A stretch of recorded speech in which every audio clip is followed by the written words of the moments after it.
¿Qué tal? Buenas noches. No es de noche porque estamos grabando este 8 en punto desde la iglesia de Fátima en los Planes de Renderos y por un motivo especial. Usted a mi espalda puede ver a Monseñor Óscar Arnulfo Romero a punto de ser canonizado. Lo tiene del hombro San Francisco de Asís, quien fue amante de los pobres, amante de los animalitos y amante también de la ecología, de los ecosistemas, de conservar la tierra. De este lado usted puede ver a Fray Cosme Espesoto, mártir de San Juan Nonualco, a punto o en proceso de ser beatificado. Pues hoy vamos a hablar acerca de la Semana Santa, del Viernes Santo y de la vida de un fraile en la época moderna. De eso hablamos hoy, a las 8 en punto.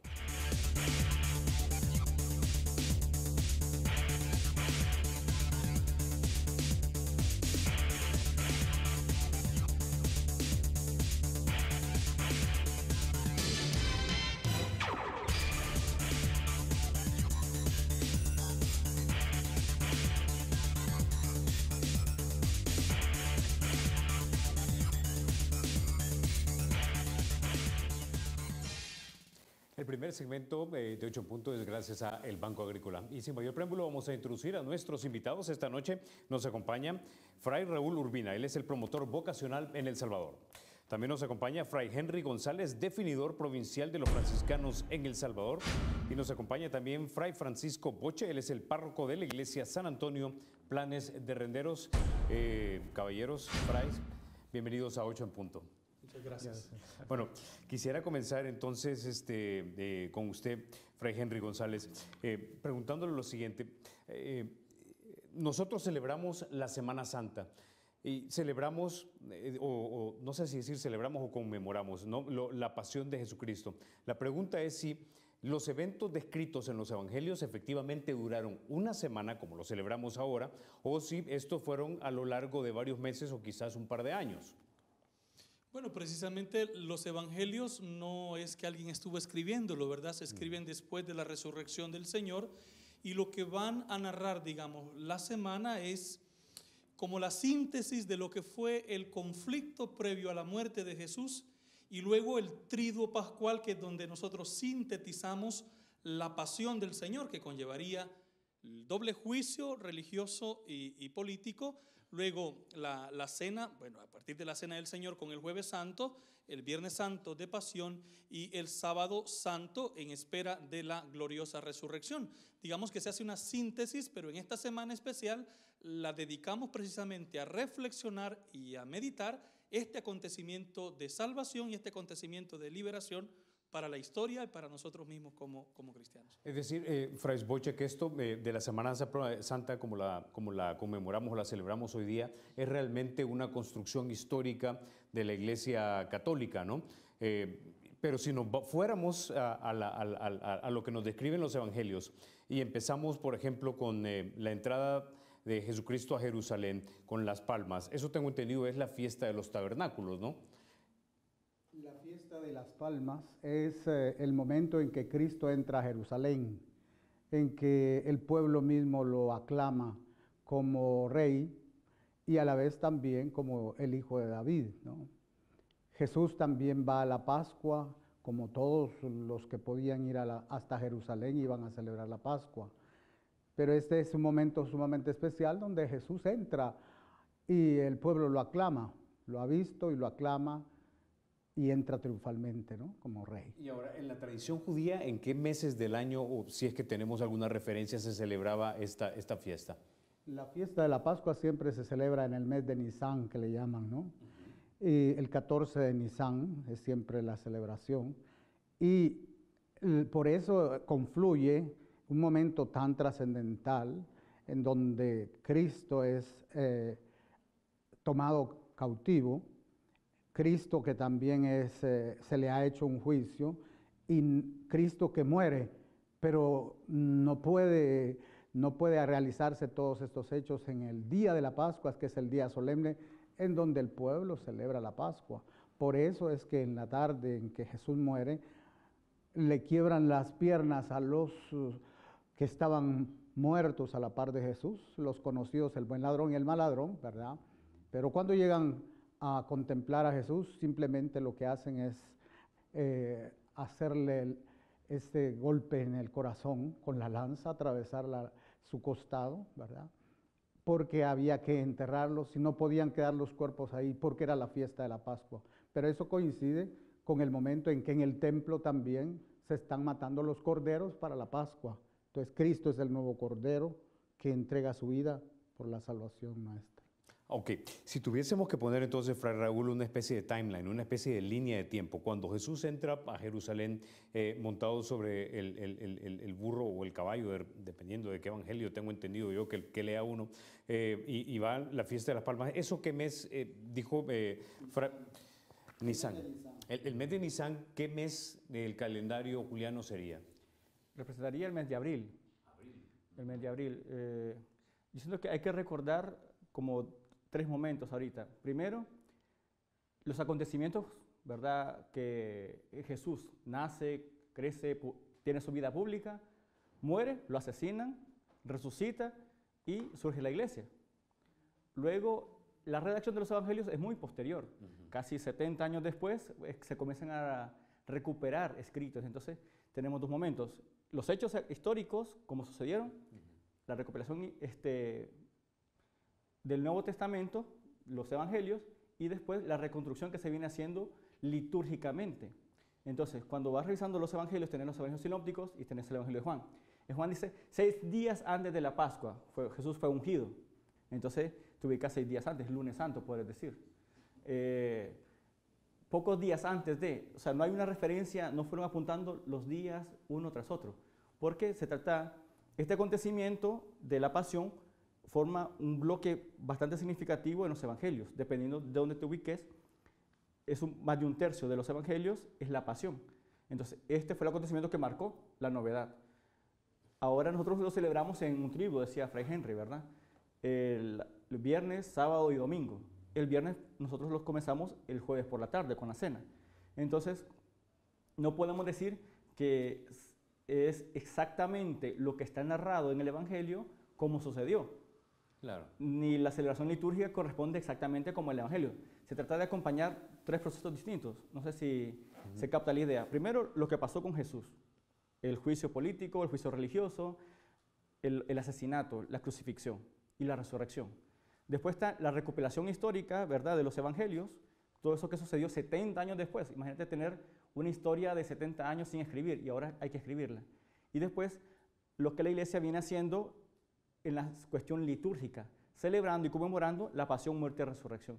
Entonces son los 3 momentos que creo que habría que rescatar para hablar un poco más de la Semana Santa en la actualidad. Claro, yo lo que quiero es nada más que la gente entienda un poco, es cierto, si bien lo celebramos en una semana, no es que todos los acontecimientos sucedieron obviamente en una semana, pero los evangelios nos dan, digamos, algunas luces que son como eventos fácticos que sucedieron, ¿no? Por ejemplo, la última cena.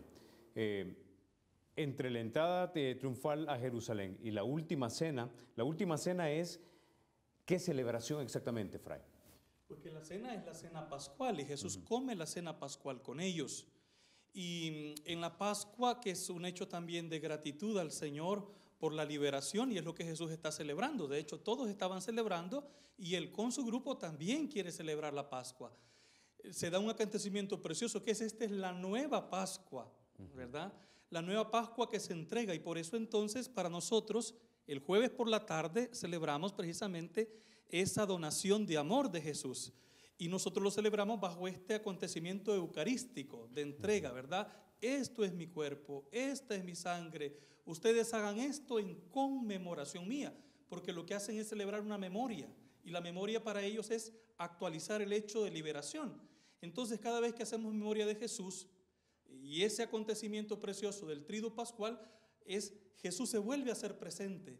Cada acontecimiento, cada Eucaristía nuestra, Jesús vuelve a salvarnos, nos vuelve a acompañar, se vuelve a hacer presente. Y para ellos entonces es la nueva Pascua, y es lo que celebramos nosotros los cristianos, que sentados en la mesa común somos hermanos y somos invitados también a ser transformadores de la historia, a darnos nosotros mismos. Este Jesús que se nos parte y se nos comparte, toca el corazón nuestro para que nosotros también podamos compartir nuestra vida con los demás. Juan lo va a decir de una manera preciosa, tal vez no narra la experiencia de la cena, ¿sí? Juan narra el acontecimiento del servicio de Jesús, el lavatorio de los pies. Pues entonces la iglesia junta los dos elementos, ¿sí? El rito del lavatorio de los pies, y lo hacemos primero antes de pasar a la mesa. ¿Y qué significaría esto? Entonces, si yo, el maestro y el Señor, les he lavado los pies, con mucha más razón tienen que hacerlo ustedes. Si yo, el Señor, se los lavo, pues ustedes, que son discípulos míos, también tienen que hacerlo. Y para eso hay una clave nueva de entender esto precioso y el gesto humilde de Jesús, ¿sí? Que aquel que quiera tener un lugar en la comunidad tiene que comportarse con esta humildad, con esta pequeñez, para no apropiarse, que es lo que hace Jesús. Y de ahí entonces que Pedrito todavía está rehusando, ¿verdad? Dice, no me los laves, ¿verdad? Si no te lavo los pies, no tienes nada que ver conmigo. Y Pedro va a responder, bueno, entonces no solo los pies, sino todo el cuerpo, Señor, ¿verdad? Entonces, como que esta dimensión de entrega también tiene que pasar por el servicio. Y es lo que celebramos entonces al inicio del triduo, que ya es el jueves por la tarde. Y es la nueva Pascua, es el nuevo Cordero, es Jesús que se entrega, que se dona, ¿sí? Y se da voluntariamente, libremente. Ahora, si hablamos entonces ya de la cena pascual que está celebrando Jesús con sus apóstoles, y tenemos, por ejemplo, que en abril es cuando entra a Jerusalén con la procesión, con el desfile, o con la entrada en las palmas, ¿no? De abril, ¿cuántos meses después celebran la Pascua los judíos? Que era lo que estaba celebrando Jesús. Yo no podría decir exactamente porque usted está figurando días concretos y como bien decía Raúl, más que el hecho histórico de llevar qué día fue y a qué hora fue, no hay. Porque el triduo es celebración de fe. Nosotros hacemos un hecho que sucedió, que está contado por los evangelios, pero no podríamos decir fue tal día o tal hora, sí, porque nosotros nos reunimos para decir que esto pasó y que esta entrega de Jesús ha marcado la historia de los creyentes. ¿Por qué? Porque hay una nueva manera de entender a Dios, hay una nueva manera de entender este elemento de fe, que es confrontarte con la persona de Jesús, más allá si de las fechas, más allá si fue a esta hora o a la otra, digamos que puede ser un elemento válido saberlo, pero no, la Biblia no es un elemento histórico, sino de fe. Yo entiendo que no es central el mensaje, digamos que es tangencial, digámoslo, en el gran esquema de las cosas, sino simplemente para ir haciéndose una idea de cuál podría haber sido la línea de tiempo. Usualmente los judíos, ¿cuándo celebran la Pascua? No sé si sería... Es el 14 de Nisan. Ellos Es celebran cada año la misma fecha. En caso de la diferencia con la Iglesia Católica, que la fiesta es móvil. Ahorita el 22 hay un equinoccio que le llaman, que sería de primavera. Entonces la primera luna llena después de este equinoccio del 22, 21 de abril, ya se cae Semana Santa. Si se da cuenta, Semana Santa nunca cae en la misma fecha. Sí. Así hacen los católicos. Claro. Los judíos tienen la misma fecha siempre. Entonces a esta fecha de siempre iba Jesús, celebrando la Pascua, la salida de Egipto, y donde se juntaban las celebraciones de los tabernáculos, los pastores y todo eso. ¿Y eso qué mes sería aproximadamente el año? Es abril. Es abril. Entonces estamos hablando que de repente entra en abril del año anterior. O sea, aquí estamos especulando un poco y no es de restarle al mensaje, porque no es esa mi intención, sino simplemente de que la gente entienda que lo que tenemos ahora es una síntesis, una construcción, pero que el mensaje es inalterable. Pero podríamos especular entonces que entró triunfal un abril de un año y de repente tuvo la cena pascual el siguiente año.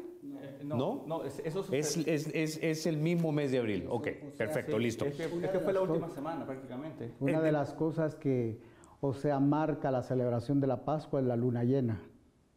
Y eso es lo que va marcando, digamos, el cambio, ¿verdad? La Iglesia Católica celebra siempre la Pascua teniendo presente ese giro cosmológico, se puede decir también, ¿verdad? Y porque la Iglesia también en algunos momentos coinciden con la Iglesia, con el pueblo de Israel, en algunos momentos coinciden cuando están en el 14 de abril o por el tiempo de abril.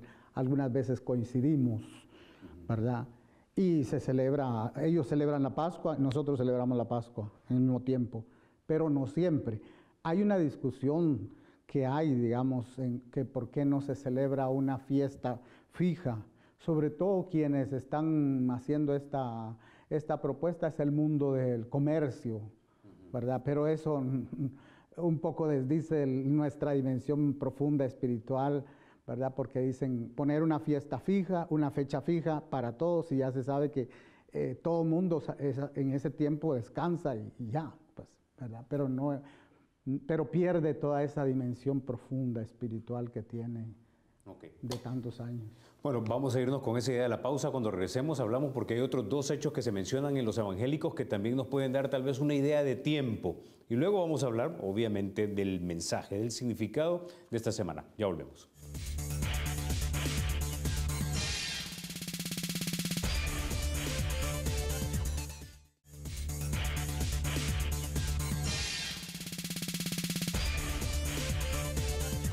Gracias por continuar con 8 en punto. Bueno, Fray Henry, hay otros dos hechos que se narran en los evangelios, pero quiero empezar por el primero. Y es cuando Jesús es apresado y arrestado y llevado luego ante los sumos sacerdotes, ¿no? Ante el Sanedrín. Y se le hace una especie de juicio. Tengo entendido que dentro de la tradición y la ley judía, juzgar a alguien tiene una serie de requisitos y de procedimientos y de pasos. Todos esos requisitos, procedimientos y pasos tienen que llevar su tiempo. La Biblia, sin embargo, nos lo describe como que si eso habrá sucedido en una noche. Sin embargo, mi pregunta es si eso efectivamente sucedió en una noche o simplemente, como ya mencionaba Fray Raúl, es una licencia literaria que se tomaron 70 y pico de años después, que no desmeriten nada del mensaje, hay que hacerlo claro esto, pero que de alguna manera nos arroja luz sobre el proceso histórico que se le siguió a Jesús. Que el proceso para Jesús fue de una manera despaciosa, ¿verdad? Porque comenzaron a hacer un juicio a veces sin estar presente él, cuando lo querían tomar preso, ¿no? Y dice, los evangelios van contando y dice, y se les escapó, y se fue, salió escabullido en medio de ellos.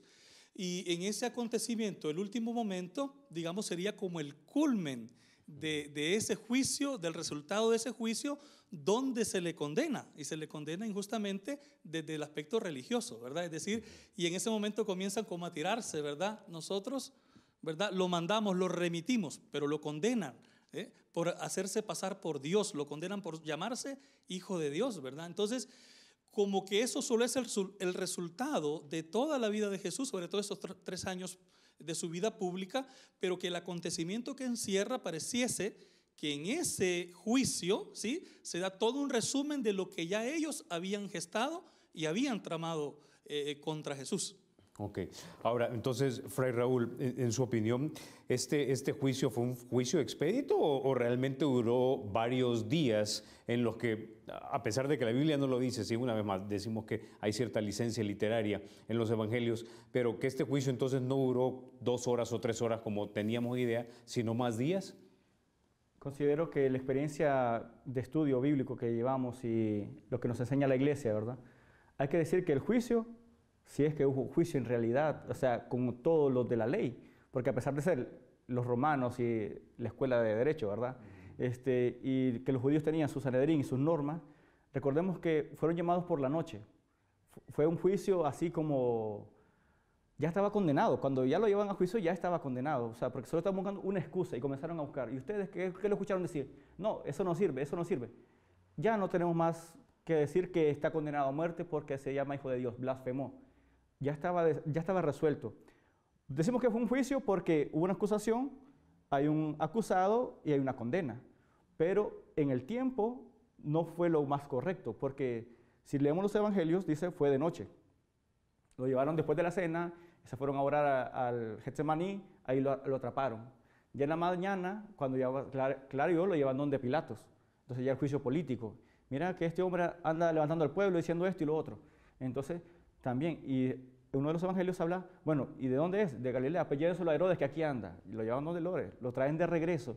Entonces, hubo juicio, pero no en las circunstancias que debería haber sucedido, no en el tiempo, o sea, no se le dio libertad de buscar un abogado o de defenderse. La acusación ya estaba, lo que buscaban era una excusa. Entonces, y Jesús les dice, yo soy, o sea, el Hijo de Dios, o sea, afirma que yo soy. Entonces, recordemos también que el Evangelio no va a narrar, nadie estaba escribiendo ahí, ahorita lo llevaron, eran a las 8 de la mañana, a las 8:30, a las 9:45 lo llevaron a tal lugar. No, fue 70 años después que se comienza a recuperar esa historia. ¿Cuál es el hecho real? Lo mataron, injustamente. Al santo, al justo, lo matan de una manera ignominiosa, o sea, a una persona buena lo sacrifican ahí en las afueras del pueblo junto a otros criminales. Entonces, es un desenlace que no se esperaba nadie. O sea, porque el bueno, el que predicaba, el que sanaba, el que aconsejaba, el que liberaba del demonio, lo matan. Entonces, eso es el hecho, que lo tenemos relatado en 4 evangelios, o según 4 evangelios, pero el hecho es uno, que a Jesús, el inocente, lo mataron. Entonces, el hecho central es incuestionable. Ahora, pero no tenemos entonces idea exacta de cuánto pudo haber durado ese juicio. No hay una idea, porque no es, te narran la experiencia, pero no digamos detenidamente los procesos, solo te dice que le preguntaban, ¿sí? Y él respondía poco, tú lo has dicho, ¿verdad? Este dicho es rey, y él respondía con brevedad, ¿sí?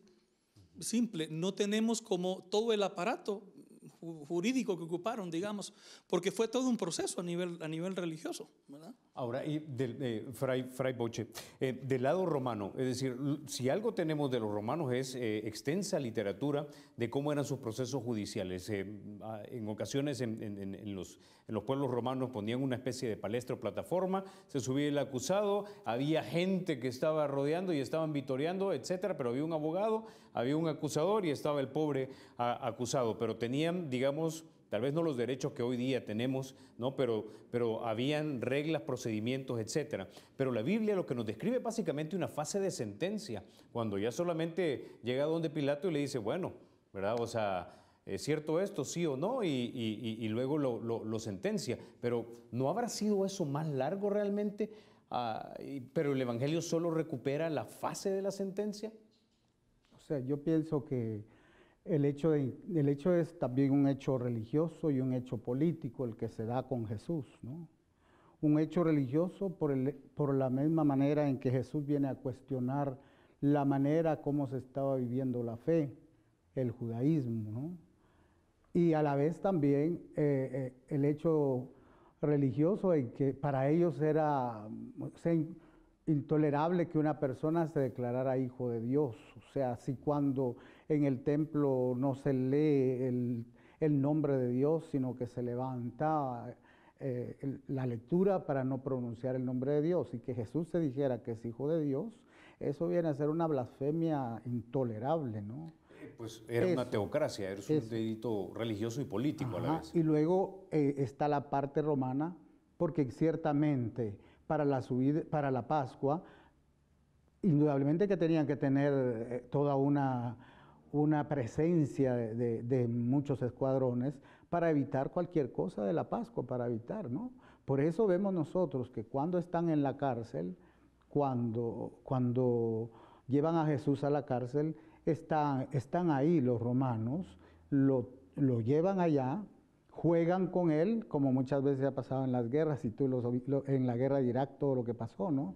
Entonces se juega con él, se le declara rey, se le golpea, pero es todo un hecho que pasa ahí, religioso, jurídico. Después, cuando es presentado ante Pilatos, indudablemente, él buscó la forma de cómo no condenarlo, pero llegó un momento donde era la presión religiosa y a la vez el querer estar bien con esta clase religiosa, entonces viene él y condena, simplemente. Buscó la manera, porque presentó a Barrabás en un determinado momento, viendo que no había delito en él, pero el hecho mismo de que él, cuando condena, dice, bueno, hagan lo que quieran ustedes con él, pero yo me lavo las manos.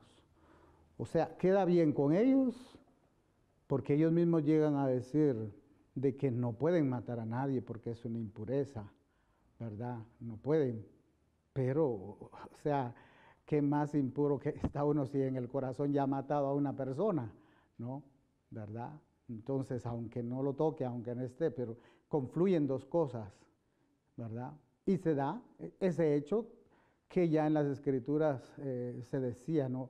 El que iba a ser llevado como cordero al matadero, el que iba a ser el sin rostro, azotado, condenado, ¿verdad? Entonces confluyen esas dos cosas. Y ahí se da ese hecho de que también Jesús, por amor, entrega su vida para la salvación de la humanidad. Ahora, Fray Raúl, asumiendo entonces que la Biblia nos relata la fase de sentencia de Jesús en el juicio político del lado romano, ¿cuánto usualmente debería haber durado un juicio frente al gobernador romano? Y la otra cosa que me asalta la duda es, ¿realmente todo prisionero acusado de algo tenía que ir directamente frente al gobernador romano? ¿No tenía el gobernador romano, digamos, especies de magistrados que pudiesen juzgar o sentenciar a otras personas? ¿Por qué tenía que el gobernador romano hacer esto con un acusado? Bueno, ahí desconozco, ¿verdad?, cuál es el procedimiento puramente romano, ¿verdad? Lo que podemos hacer referencia es lo que tenemos en los textos bíblicos y buscar fuentes externas para consultar. No podría responderte. Lo que sí me llama la atención es que en el juicio a Jesús lo llevan a Pilato, porque era la autoridad máxima que estaba en ese momento. Y ellos, como no podían, según ellos, matarlo, porque se quedaban impuros, y venía la fiesta más importante para ellos, la Pascua, entonces tenían que utilizar a alguien del poder civil que lo ejecutara. Entonces, por eso van donde Pilato. No sé si siempre iba, porque recordemos que con Jesús crucifican a otros dos, que ya estaban condenados. De eso no se menciona nada hasta que van en el paso de la cruz y a la crucifixión. No se dice nada, no se dice que Pilatos haya resuelto el problema con ellos tampoco. El de Jesús sí llama la atención porque ellos están pidiendo la pena de muerte. Entonces, Pilatos quiere liberarlo. Entonces, era como una cuestión extraordinaria. Quizá había otro mecanismo, ¿verdad?, para juzgar, que se haría más tiempo, pero en el caso de Jesús me llama la atención, como es la religión, ¿verdad?, el pueblo religioso judío, ¿verdad?, que está dominado por los romanos, y dice, este hombre, Jesús, nos está causando mucho problema, alguien tiene que matarlo y nosotros no podemos porque viene la Pascua, no podemos estar impuros, vamos con Pilato, que Pilato lo condene. Es la máxima autoridad. Recordemos que está lleno de gente, de peregrinos que vienen de toda Judea y Galilea. Entonces están los soldados romanos, está la máxima autoridad allá. Entonces es que él mejor decida. Entonces los judíos se lo pasan a Pilatos y Pilatos se lava las manos porque dice, no encuentro culpa en él. Le propone con Barrabás, eligen a Barrabás. Lo manda a flagelar, dice, aquí está el hombre ensangrentado, no, crucifícalo. Entonces, ¿qué más quieren? Ya Pilato dice, ya no hay que hacer. Y se lava las manos y dice, bueno, hagan lo que ustedes quieran. Entonces, creía que no era el modo usual, pero era la autoridad que tenía que tener asegurado no solamente la fiesta que venía, sino la paz entre esta gente había gente que estaba insurrectándose, que estaba levantando contra el gobierno, entonces había que tener la calma. Entonces creería que fue un juicio que se lo pasan a Pilato por ser extraordinario, y que había otros modos de proceder, pero tendríamos que investigar acerca del derecho romano. Pero Jesús creo que fue por la cuestión de que al ser extraordinario, una cuestión religiosa, alguien que se llama hijo de Dios, y ellos no tienen argumentos válidos, o sea, los que presentaron son excusas nada más para llevarlo con Pilato y ya estaba condenado prácticamente. Ahora, para Pilato también intuyo yo que es una cuestión política desde el punto de vista que se hace o le llaman rey de los judíos y por lo tanto eso de alguna manera desafía al poder del César. ¿Es sedición o no? Sí. Por eso precisamente Pilato, aunque sabía que era inocente, para quedar bien también con el rey, prefirió lavarse las manos, no se jugó el puesto, ¿sí? Dejarlo vivo implicaría también para él de alguna manera que le moviera el tapete al rey, ¿verdad? Y para quedar bien y seguir con su poderío, pues entonces prefirió ciertamente lanzarlo a la muerte, porque hay todo un juego político, diplomático también con el rey.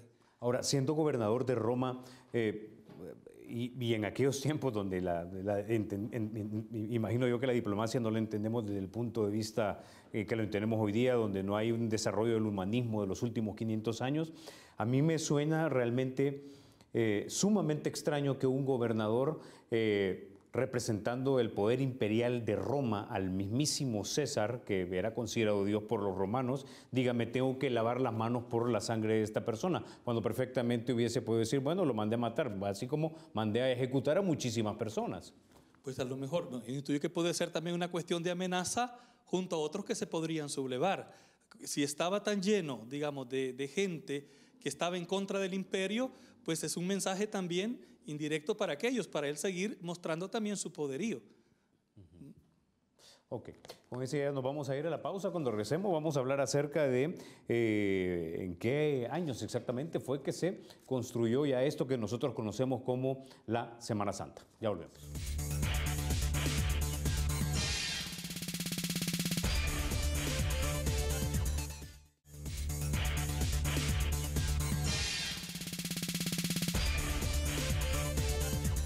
Gracias por continuar con 8 en punto. Bueno, Fray Boche, hablemos un poco acerca entonces de la Semana Santa. ¿Cuándo es que, en qué año, digamos, se establece en la Iglesia Católica que debíamos celebrar esta semana, digamos, y siguiendo el calendario, creo que es el calendario lunar lo que nos da directamente las fechas de las celebraciones, ¿no?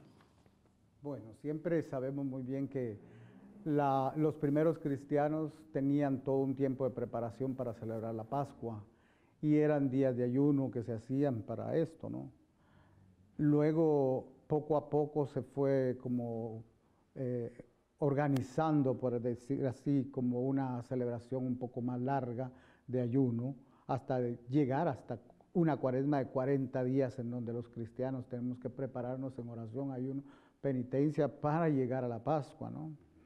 Los datos que más o menos encontramos es de que 325 del Concilio de Nicea se habla de que es necesario celebrar la Pascua, pero que se celebre en un triduo pascual, no coincidiendo con la Pascua judía, ¿verdad? Sino teniendo presente esto del movimiento de la luna llena, así se iba a celebrar. Hay un diario que se llama La Peregrina Egeria, que la Peregrina Egeria escribe en su visita a Tierra Santa lo que ella observó en Tierra Santa, de cómo celebraban estos días, ¿no? Y por eso es de que ella al constatar y escribir, más tarde cuando se descubre ese diario, es que entonces como iglesia se empieza a darle una dimensión muy profunda a las celebraciones, por decir el Domingo de Ramos, porque ella vio que de allá del lugar de Betfagé, los cristianos se reunían ahí en Betfagé para hacer esa conmemoración desde esa montaña, pasando por la montaña de los Olivos, para entrar hasta Jerusalén, ¿no? Esas celebraciones. Y las demás, ella fue constatando lo que se hacía en el lugar, sea en el lugar del martirio y en el lugar de la anástasis, que es el lugar de la resurrección, ¿no?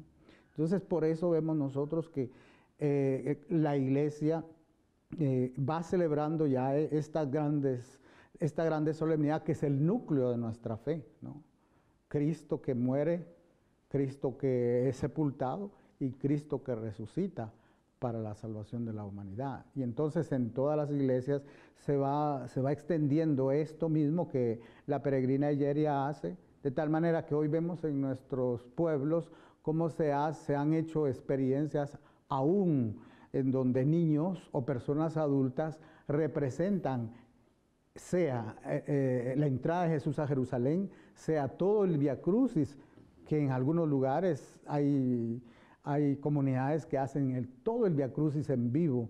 Hay diversas expresiones, pero que van llevando a que el núcleo central podamos vivir lo que es Cristo entregó su vida en la última cena, Cristo muere en la cruz, Cristo que es sepultado y Cristo que resucita.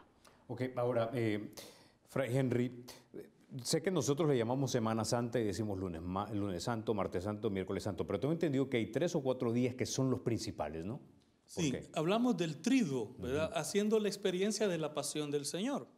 Comenzamos el Jueves Santo por la tarde, ¿sí? En las vísperas, y le llamamos la Santa Cena, que es la acción de gracias, ¿no? La Eucaristía como máxima entrega de Jesús, es la máxima acción de gracia también de la iglesia, es la institución de la Eucaristía que celebraremos cada domingo los cristianos, o cada día que nos celebramos en los templos, y a partir de ese momento hay un momento profundo de adoración a la Eucaristía después de la misa, y nos quedamos como en esta acción de gracias profunda de contemplar el misterio de Jesús que ha venido hacia nosotros en el altar y luego que genera también la vida comunitaria. Y ahí pues en esta misma vísperas hacemos el lavatorio de los pies, conmemorando lo que ya San Juan ha ido contando de la experiencia de Jesús. El Viernes Santo, en la mañana, nos reunimos para seguir la pasión del Señor, ¿sí? A través de esos pasos o de ese vía crucis, ¿sí? Siguiendo las diversas estaciones que pueden variar de un lugar a otro, ¿verdad? Porque a veces se actualiza, se ponen reflexiones ciertamente bíblicas y algunas acompañadas con reflexiones también más locales de acuerdo a la realidad que la iglesia local también está viviendo. Se hace todo ese recorrido con oración y luego ya por la tarde, a las 3 de la tarde, la comunidad se reúne para los oficios de la pasión, que es la lectura de la pasión del Señor, del Evangelio, las oraciones universales que se pide por todas las necesidades de los cristianos, aún de los no cristianos, de los no creyentes, por las necesidades de los más pobres. Y esas oraciones las hace en toda la iglesia, ¿verdad? En esa misma celebración por la tarde se hace el rito de adoración de la Santa Cruz, se hace una colecta que se lleva para Tierra Santa para sostener los lugares santos y la vida de aquellos cristianos en aquellas tierras, para hospitales, para salud, ¿verdad? Que dependen de los mismos cristianos. Entonces eso se hace el Viernes Santo, luego se hace algo que es también tradicional, no en todas las iglesias se da o no en todas las capillitas lo tenemos, que es el Santo Entierro, digamos. Después de eso la iglesia queda como en silencio, ¿sí? Esperando el sábado en contemplación para en la noche hacer la bendición del fuego nuevo y exultar con el canto de gloria a través de las lecturas en la vigilia pascual, que es donde se enciende el cirio que representa a Cristo resucitado y que acompañará la vida de la iglesia, ¿sí? Como este Cristo que es luz y permanecerá en la vida de aquellos que se comprometan con Él, que le abracen en el corazón y se comprometan también para defender la vida, para comunicar la buena nueva, que es lo que Jesús ha traído. Ahora, sin embargo, el día más importante es el domingo de resurrección, ¿no? Nosotros creemos que están íntimamente unidos los tres, pero el gran desborde de alegría precisamente es el celebrar la Pascua, que Cristo ha vencido y que Dios le ha dado la razón a Jesús, ¿sí? El Padre le ha dado la razón y lo ha levantado de entre los muertos, pero los 3 días se viven como si fuese una sola experiencia, ¿sí? Están íntimamente unidos. Claro, tenemos que vivir como resucitados, porque también es la experiencia que nos sostiene, ¿sí? Ahora, Fray Raúl, es importante estas manifestaciones también religiosas que se dan, que dependiendo de la cultura son en vivo, de repente son con imágenes. Esto de las procesiones y de hacer los Vía Crucis, por ejemplo, ¿en dónde tienen su origen? Pues podemos nosotros como franciscanos remitirnos un poco a la historia franciscana, ¿verdad? Si te fijas un poco aquí tenemos el crucifijo de San Damián. Es muy distinto a los crucifijos actuales, es un crucifijo bizantino de la época de la Edad Media. Los franciscanos trataron, y San Francisco sobre todo, de experimentar, de querer acercarse más a Jesús, el Jesús humano. Entonces por eso está el Belén. Los Belenes o el nacimiento fue Francisco que hizo un Belén en vivo en 1223. Entonces pone a una muchacha o un muchacho y aquí celebramos la misa y ahí un buey, un burro y ahí celebraron la misa. Entonces experimentar qué sentiría el niño de Belén, la familia de Nazaret en ese frío, en esa soledad, en esa pobreza. Igual con la cruz. O sea, Francisco es muy devoto de la pasión del Señor. Y esta experiencia franciscana fue impregnando poco a poco en la evangelización de Europa y después de América Latina. Entonces se fue como encarnando un poquito más, pasando de lo teórico, tal vez angelical, a encarnado. Entonces, si te fijas, este crucifijo con los más actuales son un poco más, tienen sangre, tienen más expresión de dolor. Este crucifijo no. es diferente. Entonces, podemos decir que después de la Edad Media se fueron buscando otros métodos de evangelización. Entonces, y hay que ser creativos, porque ¿cómo evangelizas? ¿Cómo das a conocer un mensaje si no hay acceso a la Biblia? Porque es cara. No había imprenta. ¿Cómo tenés una imprenta? Un monje trabajando 3 años para hacer una Biblia, tamaña Biblia, ¿verdad? A mano. Entonces la gente no tenía Biblia. ¿Cómo evangelizás? ¿Cómo les decís? La predicación y también la visión. Entonces el origen de los vitrales, las pinturas, las procesiones van a agarrar una cuestión de evangelización, anunciando eso que está escrito en la Biblia, que el sacerdote lee, pero a la gente le cuesta un poco comprenderlo. Entonces, pero si lo ve, ya se le queda. Entonces, tal vez la gente no sabe mucho de que si fue el día de Nisan o que cuántos días quedó, no sé qué. ¿Qué sabe? Hay un hombre, lo van golpeando y lo van a matar. Y lo mataron.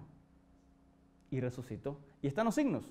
Y se va a... Entonces, creo que podría ser, por lo menos podemos hablar de la experiencia franciscana con estos signos del Vía Crucis. Por ejemplo, hay un Leonardo de Porto Mauricio, tiene una reflexión acerca del Vía Crucis, de los pasos del Vía Crucis. Entonces, y así podemos ir. Hay otra experiencia, ¿verdad? Ya con las procesiones de España que llegan, se reflejan mucho en Antigua Guatemala. Uno va a Antigua Guatemala, o Guatemala, la ciudad, y va a España, no hay mucha diferencia entre las procesiones, ¿verdad?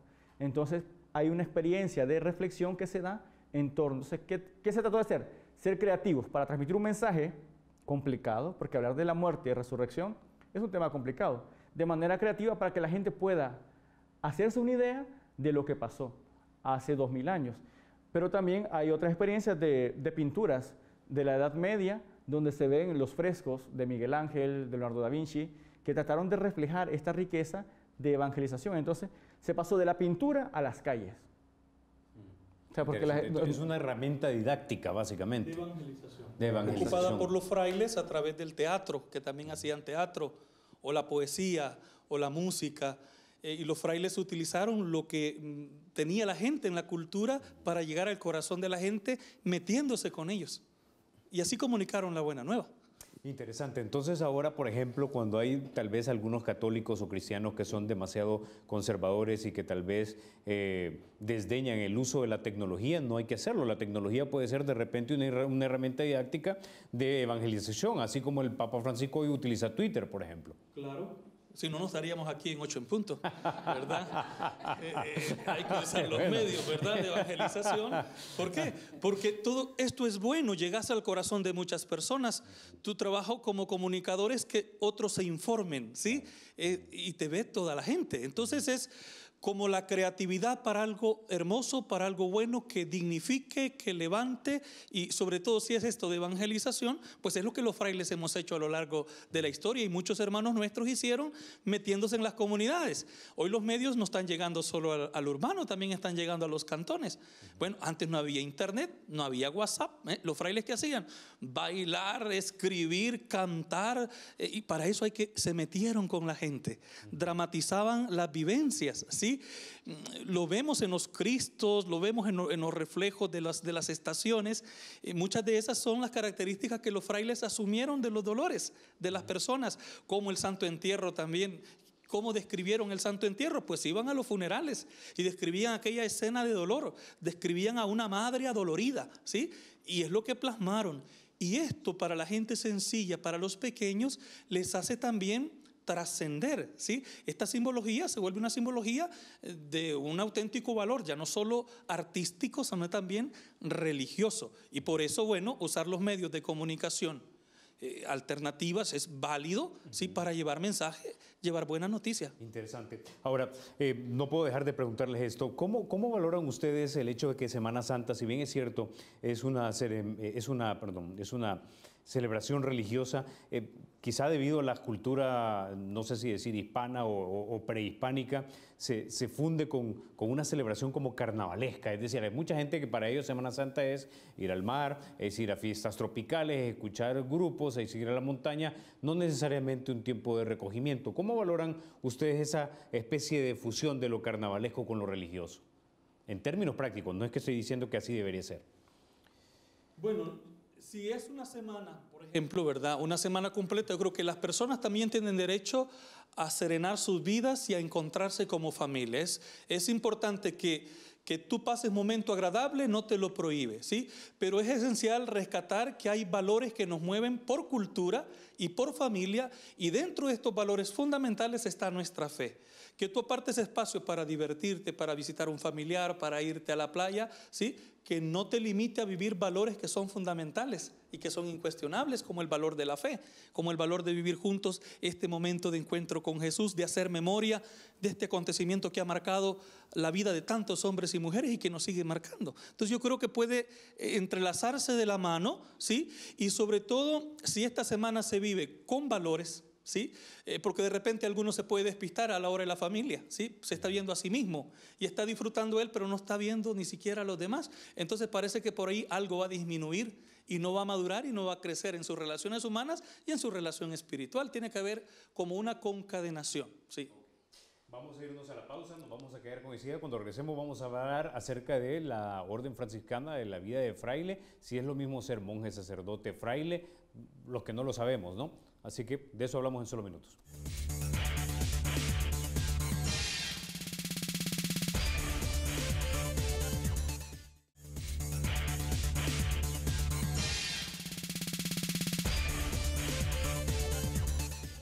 Gracias por continuar con 8 en punto. Bueno, Fray Boche, hablemos ahora entonces de la orden de los franciscanos, porque los veo, digamos, con sus hábitos y así uno los puede reconocer.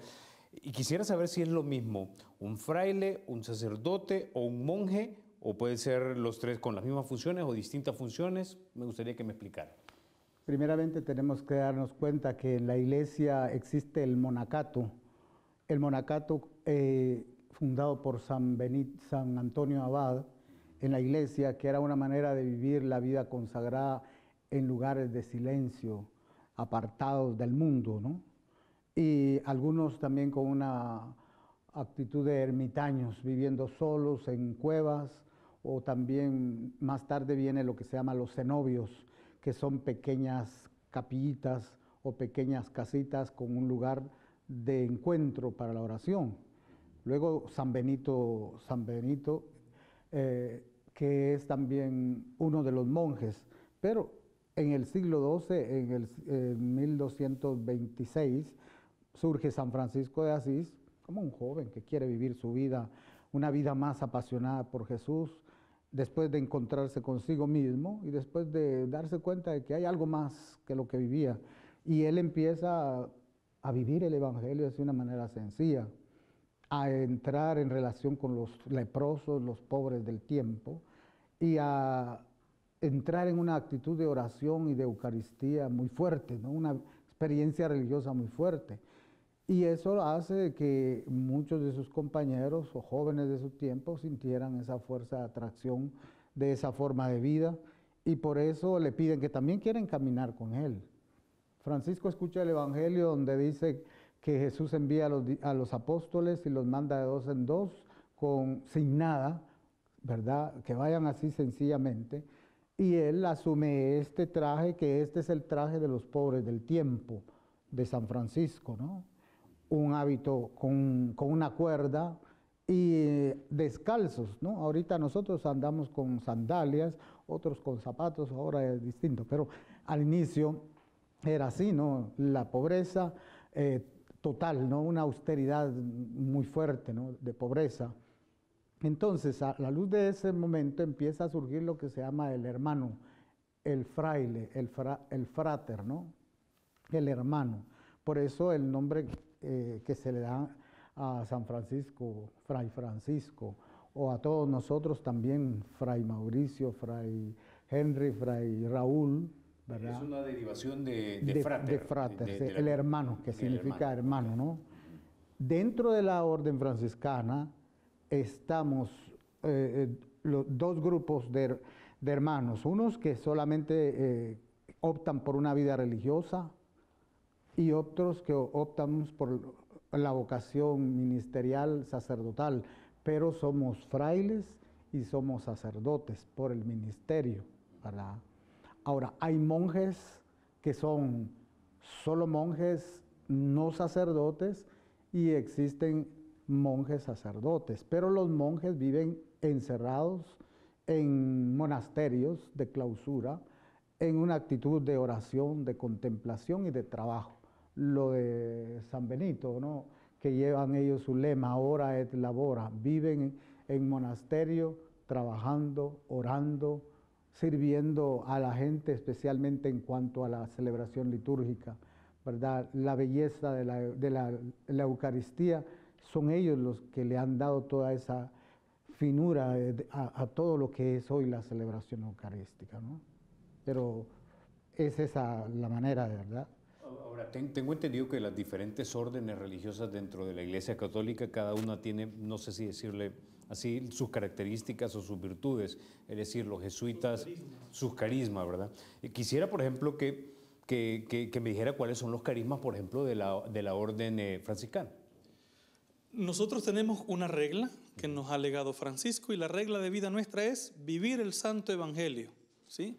Y luego lo hacemos viviendo en fraternidad. Al inicio usted preguntaba, ¿y dónde son ustedes? Bueno, usted vio que éramos diferentes lugares porque estamos formando provincias, así se le llama la agrupación, ¿sí?, institucional de los frailes, y aquí en Centroamérica somos una provincia de Guatemala hasta Panamá y una misión en Haití. Y habemos de todas las culturas, hay italianos, hay irlandeses, guatemaltecos, salvadoreños, de todos los de Centroamérica, y ya tenemos haitianos.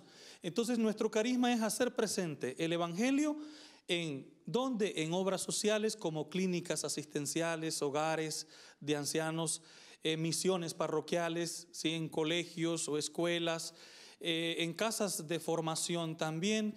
Entonces hacemos todo lo que, digamos, los consejos de Jesús en el Evangelio, de atención preferentemente a los más necesitados, como lo hizo Francisco de Asís, que comenzó a vivir atendiendo a los leprosarios, conectados siempre a la vida fraterna. Nunca hay un fraile, digamos, solito, siempre vivimos en fraternidad. Y desde ahí entonces servimos a la iglesia en todas estas misiones que ya yo le he dicho, porque nuestra forma de vida es hacer presente el Evangelio desde ahí. Y concretamente somos misioneros, estamos caminando en diferentes lugares retantes de misión en el mundo, aquí mismo en Centroamérica, sobre todo en comunidades muy pobres, y acompañamos pues también el proceso de sus vidas para ir favoreciendo la dignidad de muchos de estos hermanos muy necesitados. Es decir, por ejemplo, si ustedes están acá en esta iglesia, en los planes de renderos, la iglesia está de Fátima, no es que hay solamente un sacerdote a cargo de la parroquia, sino que siempre hay un grupo de todos ustedes que están aquí adentro. ¿Es diferente, por ejemplo, con respecto a la orden jesuita, por ejemplo, o a los carmelitas? ¿Es distinto?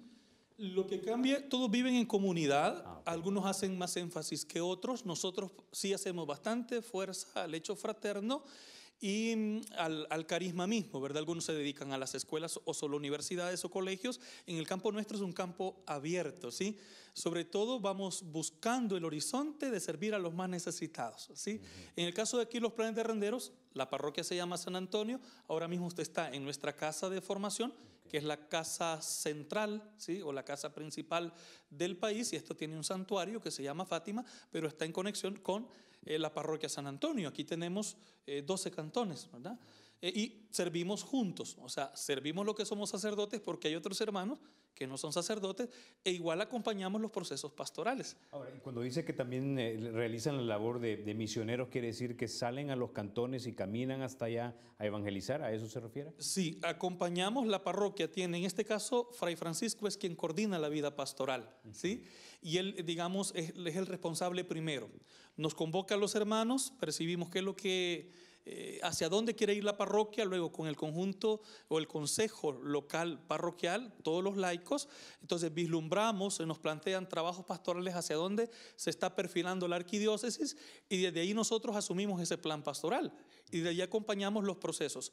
Visitamos las comunidades, ¿sí?, a través de sus pequeños consejos. Aún nuestros frailes estudiantes se van los días sábados y se quedan en la comunidad, y de ahí también organizan junto a la gente, y ahí nos damos cuenta de las necesidades, de las problemáticas, y luego juntos ventilamos las situaciones difíciles que muchos de esta gente vive, para ir acompañando estos procesos o ir viendo cómo organizamos para favorecer mejor la vida pastoral y la vida de crecimiento de la parroquia como tal. aquí así en Planes de Renderos y así en las otras presencias que tenemos en todo el país. ¿Y cómo funciona una parroquia que es, digamos, manejada por ustedes? Es decir, ¿son ustedes autosuficientes o hay gente trabajando para ustedes o ustedes desempeñan diferentes funciones para hacer funcionar el lugar? Aquí le dejo la palabra al párroco y después digo algo ya como encargado. Bueno, la parroquia está animada por una fraternidad franciscana.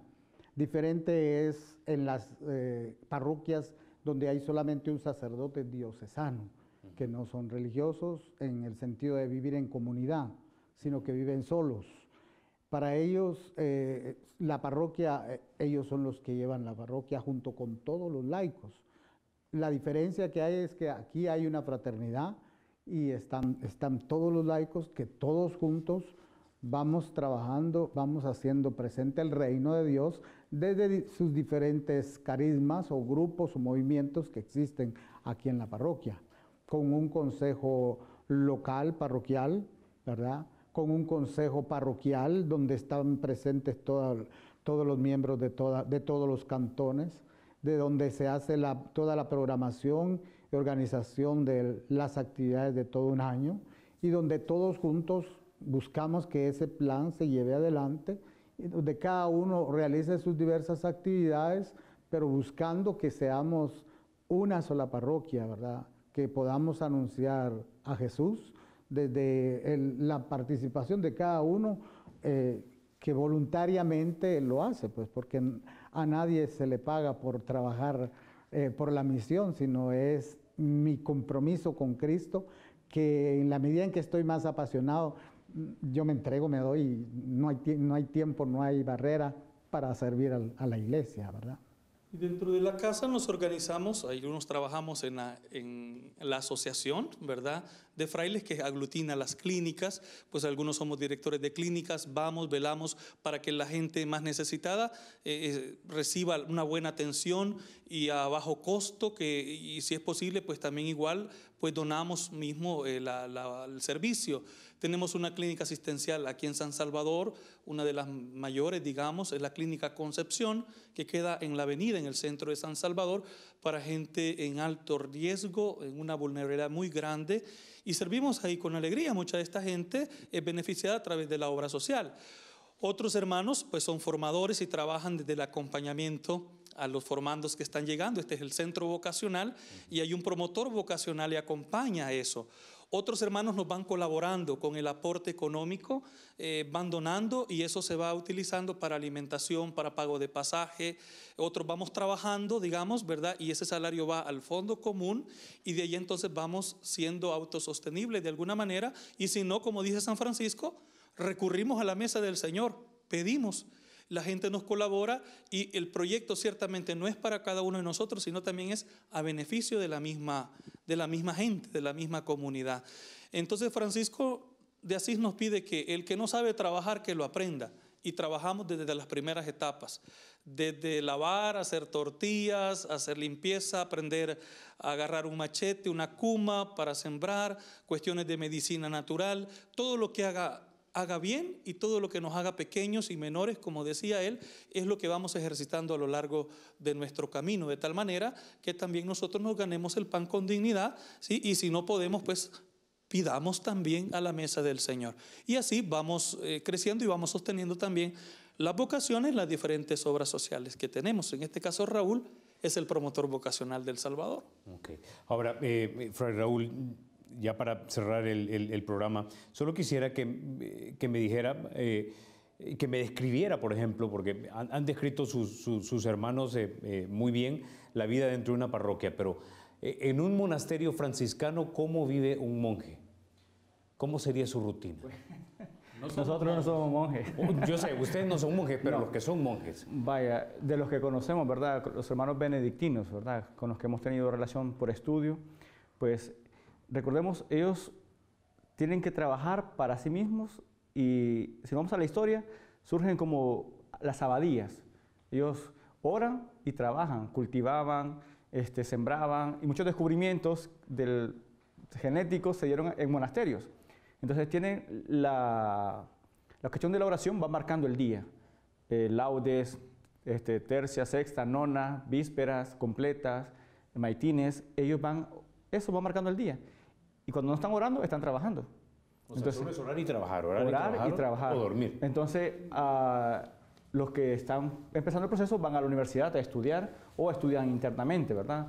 Nosotros tuvimos la experiencia en Guatemala, que estudiamos con los monjes benedictinos, con los estudiantes, la filosofía, en el seminario mayor. Ahí fue donde los conocimos y alguna vez fuimos al monasterio, ¿verdad? Entonces, pues llevan una vida así de contemplación, de oración. Y también en la actualidad están atendiendo gente, ¿verdad? Tienen una iglesia, la gente llega, hay confesiones, hay sacramentos, pero ellos, la diferencia es el claustro.